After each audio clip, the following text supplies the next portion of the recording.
这里就是溥仪当傀儡皇帝的那个伪满皇宫，在吉林长春啊，门票70，进去参观一下。检票进来了，这个就是日本人给他盖的皇宫。溥仪一生当过3次皇帝啊，第一次就是慈禧死的时候啊，把他推上皇位，那时候他才3岁。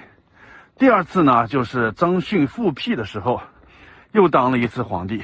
第3次就是日本人支持他，在这里又当了1次皇帝。这个叫做同德楼，就是和日本人同心同德的意思啊。那个屋檐上的每一片瓦片上面都写的一心一德啊，那瓦片上是有字的，就是寓意着要和人家日本人一心一德呢。他这个也不知道是什么建筑风格啊，中西合璧吧，好像是。这也是他平时办公、娱乐、工作的这个大殿啊。进来参观一下子，哇，这个就是大厅了，不怎么宽敞啊，跟紫禁城没法比了。实际还是挺豪华、挺气派的啊，金碧辉煌这种感觉。上下2层，采光窗户也多。然后它的正对面有一间房。这个是他平时接见外宾啊，接见别人叩拜他这个房间啊。一般溥仪都坐在正中间这个位置上，别人给他进行3跪9拜，是吧？行大礼的地方。这里面是上下2层的，呈长条状的啊，非常长。看这个通道。然后这边呢，就是刚才不是叩拜大厅吗？大厅那里有个小门啊，就是叩拜完了以后就来这个小房间里面谈话。叩拜大厅就比较正式啊，这里面就是比较私人、随意一点，非正式的。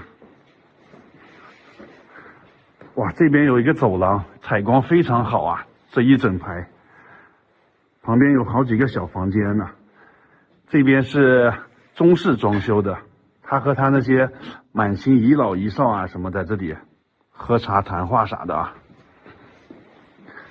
这边还有个钢琴室，溥仪还会弹钢琴呢，没想到吧？这皇帝的兴趣爱好挺多呀。这还有个小喷泉池，这边是台球室，还会打台球呢。那时候就有台球的吗？这是日本人给他盖的，但是他平时不怎么在这边办公，因为他怕日本人监听他呢，日本人监视他、监听他。他在另外一个地方办公，一会儿带大家看一下。这里面特别大，就像迷宫一样。看这个就是日本的装修风格，他在这边没有什么自由的，一言一行都被日本人监视啊。现在去2楼转一下，这种以前的楼梯啊，电影里面经常能看见。2楼看起来更气派呀，也是金碧辉煌的。上面这4个灯最显眼了，这以前是铁做的啊，现在是复制品。因为日本在那个太平洋战争期间，溥仪把这个灯捐给日本了，因为当时打仗期间特别缺铁这些东西啊。溥仪投靠日本了，把这灯都捐给人家了。这房间里头应该是欧式的装修风格吧，这种吊灯啊，还有这墙壁啊，在以前电视里面经常能看见。然后这边就是溥仪的卧室啊，那是他的床，但是他不在这边住啊，因为他怕日本人在这里装着窃听器呢。然后隔壁呢就是那个皇后婉容住的地方，这个房间。实际上婉容也不在这住啊，因为婉容被打入冷宫了，溥仪不喜欢她。实际上这里住的人啊，叫做李玉琴呢，她是溥仪的一个贵人，贵人住到这个皇后的房间里了啊。以前是这个逾越的这个主制了，不太合规矩啊。然后旁边还有一个房间是他的客厅，这个是客厅，也是本来皇后的客厅啊，也是给那个李玉琴了，那个贵人的当做客厅了。参观完同德楼了啊，就是日本人给他盖的这栋楼。其实他平时不在那里办公啊，因为他怕日本人监听监视他呢。他平时都在这个地方办公，就是这个2层小楼，叫做民勤楼。他第3次登基也是在这个2层的这边的房间登基的啊。登基了以后，还和那些大臣啊，在这个台阶上拍照。现在进去参观一下。这个民勤楼上下2层，它是一个回字形的结构啊。你看，可以转一圈的，中间种的一棵树。这个楼的寓意非常不好啊！大家看，一个回字里面加一棵树，是不是困字？溥仪在这个里面办公啊，一个回加一个人字，是不是囚字？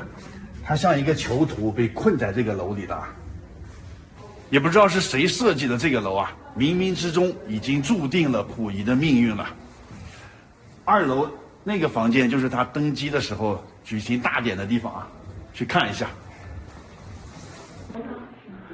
1934年3月1日，普京就是在这个地方啊举行他一生中第3次登基当皇帝的仪式啊。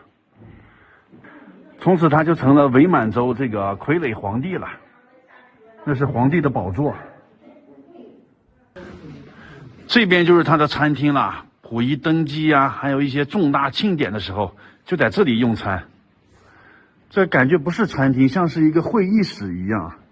这个靠背非常长啊，这椅子靠背。这里装修还是挺豪华的。他每次吃饭的时候啊，还要听音乐呢。你看这后头有很多的乐器啊，要别人给他演奏。听着音乐吃饭，可能吃得更香吧。刚才参观的都是溥仪办公的地方啊，这个就是他居住的地方。溥仪和后宫、皇后呀、妃子、贵人居住的这个楼，2层的砖木结构的楼。直接上2楼看吧，他们住在2楼。2层上来以后，那边是婉容住的啊，然后这边就是溥仪住的。这个就是卧室，比较小啊，没有我想象中那么大。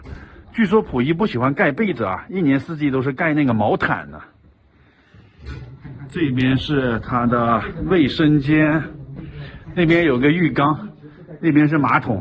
据说溥仪有痔疮的，每次上厕所上很久时间，他都会拿一些报纸在那里看啊，然后还会签一些文件啊、命令啊，都是在这个马桶上蹲着上厕所的时候签的。然后这边呢是他的理发室，专门有一个日本人给他理发。然后这旁边就是他的书房了，比较私密的地方啊，和他很亲近的人会来这里和他聊天什么的。再看一下皇后婉容住的地方，这是他的卧室。他俩结婚以后啊都没有同房过，平时都是婉容独守空房，所以婉容就和溥仪的侍卫好上了啊，就被打入冷宫了啊。后来婉容就喜欢上吸毒了，沙发上那里啊有那个烟杆、烟枪，每天婉容就在这里吸毒。看一下他的御花园吧，有一东一西2个御花园，也是日本人设计建造的啊。里头有假山、有池塘、流水瀑布啥的，不怎么大啊。御花园里面还有一个游泳池呢。溥仪撤离这里的时候啊，在这个池子里面烧了很多重要的资料。然后这旁边有一个假山，入口的地方这其实是一个防空洞，入口隐藏在这个假山下头了，好隐蔽呀，不仔细看都看不出来。哇，从这里又拐过来了。哇，这个通道好深呀，通到地下去了。这防空洞不光能防导弹啊，还可以防毒气之类的。看这个门，挺厚的啊，这里面很多房间。然后最后面这里也是另一个出口。那里有梯子，就从另一个出口逃走了。这是溥仪的座驾，老爷车，车长5.7米。这是溥仪会见汪精卫的画面。汪精卫当年还刺杀过溥仪他爸摄政王载沣呢。但是汪精卫后来也投靠日本人了，在日本人的撮合下，他俩还握手言和了，在这喝酒呢。参观完了，用了2个多小时吧，了解一下那段历史啊。